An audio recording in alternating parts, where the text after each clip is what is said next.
sholli ala sayyidina Muhammad wa ala ali sayyidina maulana Muhammad.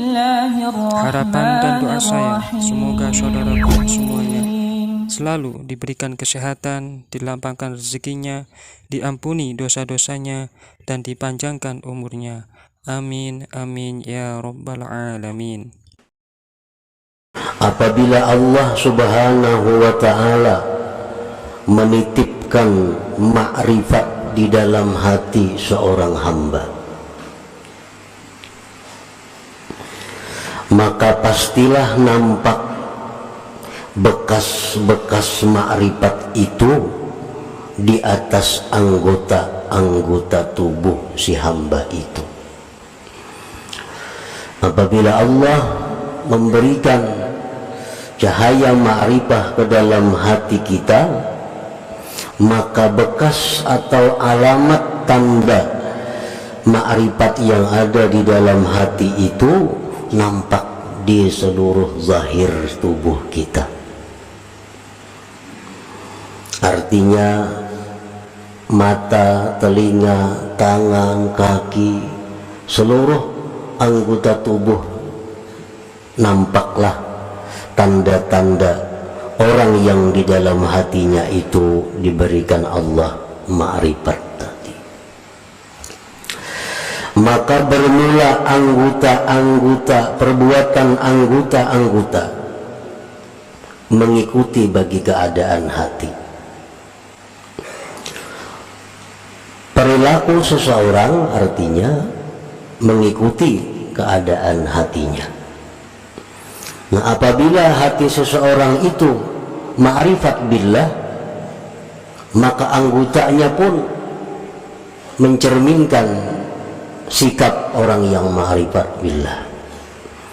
Apabila di dalam hatinya itu ada al-jahlu billah, jahil dengan Allah, maka gerak-geriknya, tingkah laku tutur katanya pun tidak jauh daripada orang yang jahil dengan Allah.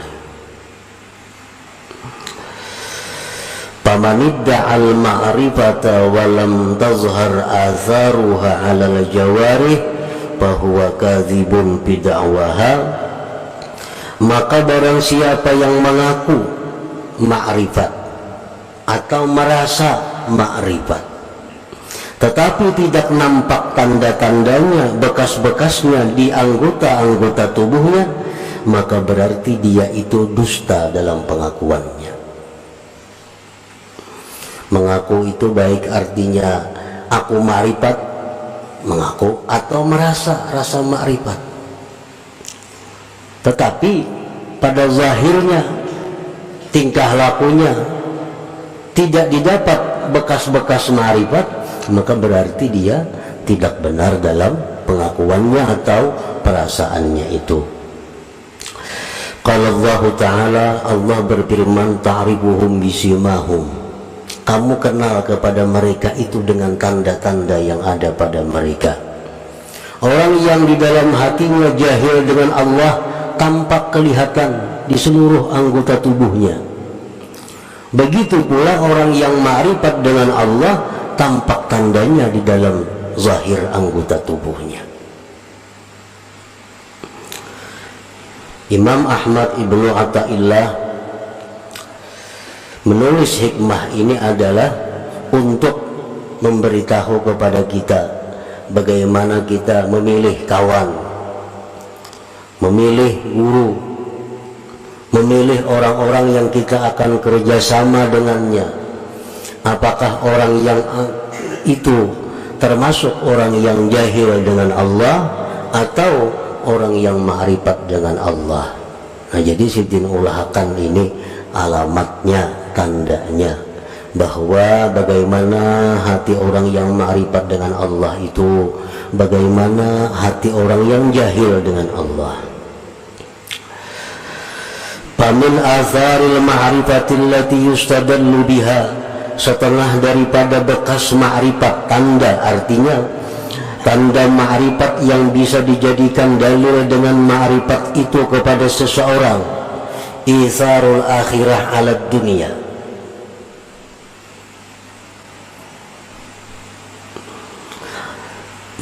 mengutamakan akhirat atas dunia.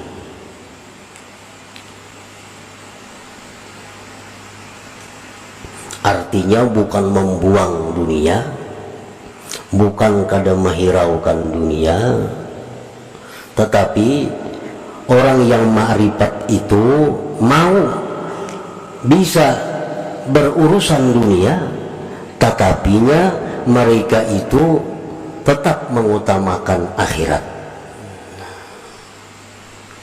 Para wali banyak yang berdagang, para wali banyak yang bertani. Kita baca sejarah-sejarah para wali dahulu tuh. Para wali ada yang jadi pegawai, tetapi mereka tetap mengutamakan akhirat daripada dunia. Nah, itu salah satu tanda.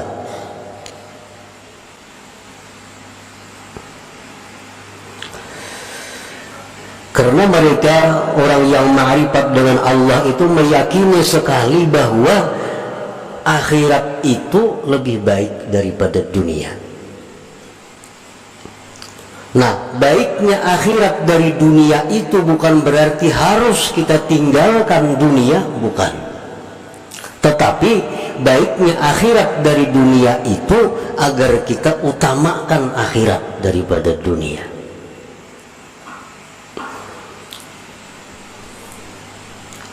Jadi orang-orang yang ma'rifat dengan Allah itu apapun status pekerjaannya,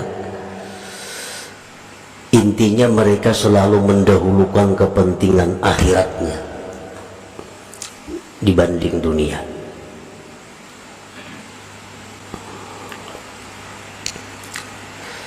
Yang kedua, wal musara'atu ilattibahi amrillah subhanahu.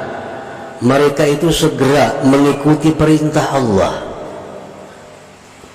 segera mengikuti perintah Allah. Antara lain adalah apakah orang yang ma'rifat itu mau berbuat dosa. Imam Junaid al-Baghdadi pernah ditanya orang, ujar orang kepada Imam Junaid, ayaznil arifu, orang yang ma'rifat kepada Allah itu maukah dia berzina? Imam Junaid Baghdadi menjawab, wa kana amrullah qadaran maqdura. Kalau itu memang takdir Allah demikian, bisa saja terjadi. Nah, artinya orang yang arif itu bukan nabi. Orang yang arif itu bukan maksum dari dosa. Mereka mau berbuat dosa, tetapi begitu mereka berbuat dosa, mereka cepat musara'ah, cepat kembali kepada Allah. Itu bedanya antara orang yang arif dengan tidak arif. Begitu mereka berbuat dosa, mereka musara'ah, mereka segera kembali kepada Allah, segera tobat kepada Allah. Makanya orang-orang arif itu disebut mahfuz. Nah, mahfuz itu bukan terpelihara dari dosa, tetapi terpelihara dari israr, mengekali dosa. Kalau mengekali dosa kada mau orang arif itu. Tapi kalau berbuat dosa mau. Begitu mereka berbuat dosa, mereka segera kembali ke jalan Allah.